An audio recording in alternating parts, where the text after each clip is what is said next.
Good news, everybody, around the fourth stimulus check. The Senate has just approved a temporary debt increase of around $480 billion.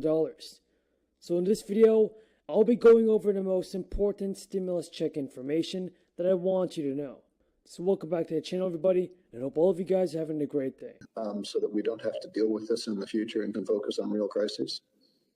Yes, I would, because I believe when Congress legislates expenditures and puts in place tax policy that determines taxes, those are the crucial decisions Congress is making. You need to raise the debt ceiling, but what's interesting to me is here's a Secretary of Treasury that has a credit card that's maxed out. Instead of finding a way to pay the credit card off, all they think should do is, you shouldn't limit how much I can spend.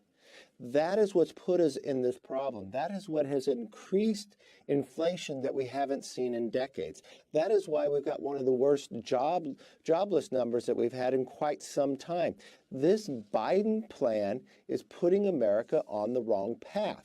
And so we have to come back in session to vote on the debt ceiling, to increase the amount, but this will not give the Democrats enough money to Democrats that we should reduce the costs facing most working families, the cost of health care, the cost of child care, the cost of things like paid family leave and pre-K, and come together around a package that is fully paid for.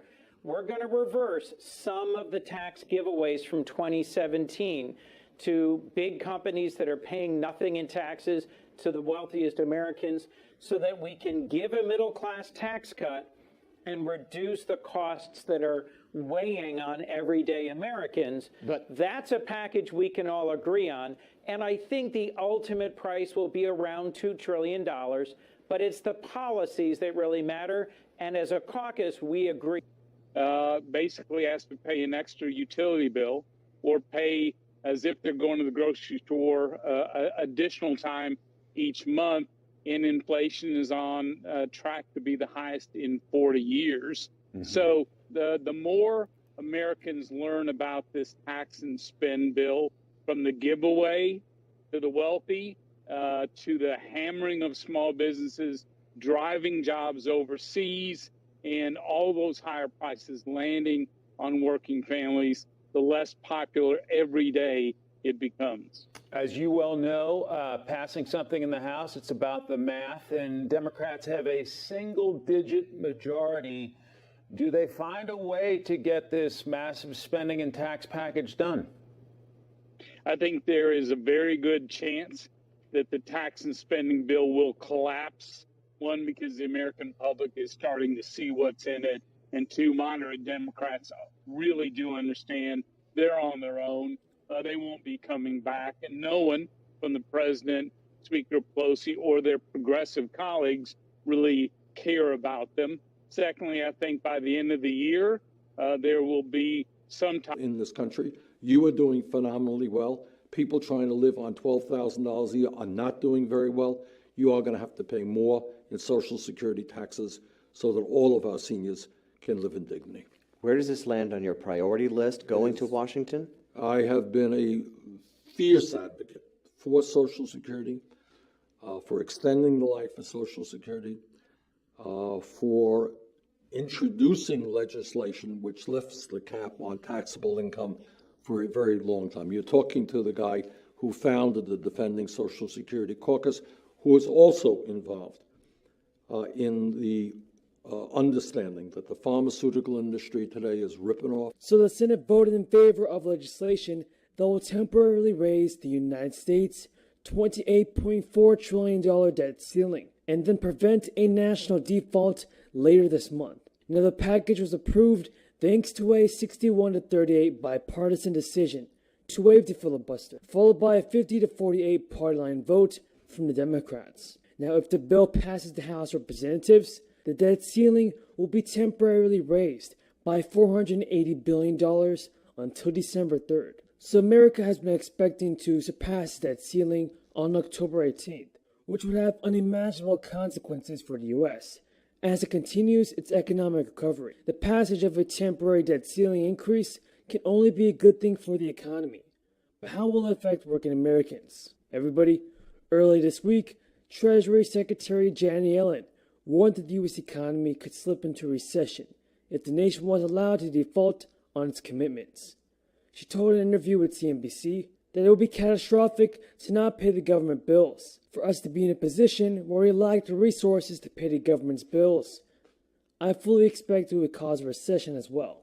So with the Treasury Department to flag the October 18th deadline as the point at which the United States would be unable to cover its debts, and the Treasury was already using emergency measures to ensure that the country was able to avoid a default. And that's something that would have had a hugely damaging impact on the economic recovery. Hitting the debt ceiling could have crippled the spending of the federal government and programs, as well as essential services.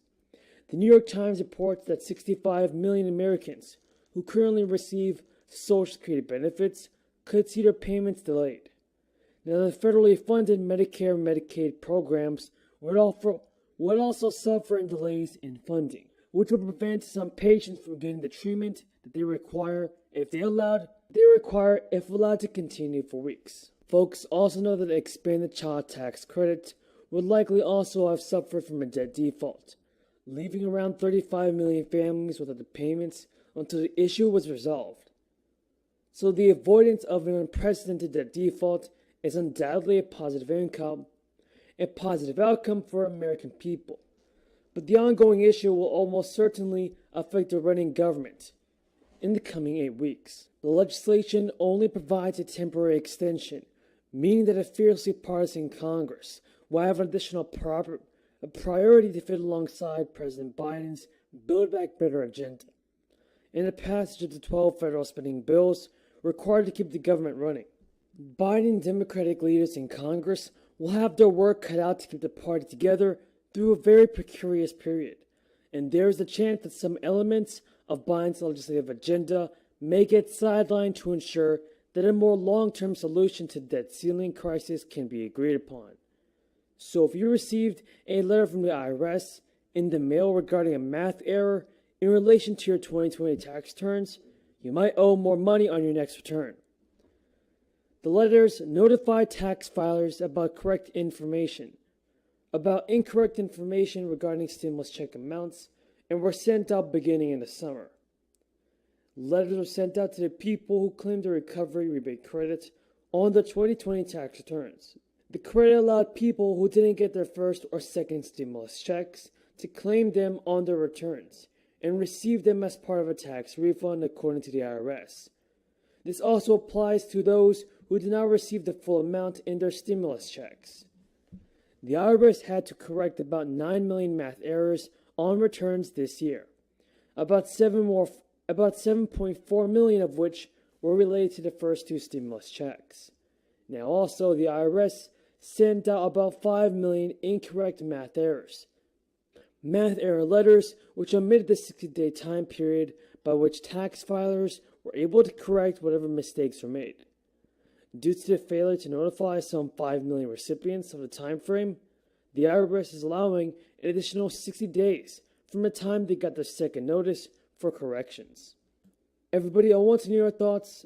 Everybody, tell me what you think about the fourth stimulus check and President Biden. Is he doing all that it takes to send out the fourth stimulus check, or do you believe that he is holding back our stimulus payments from being sent out?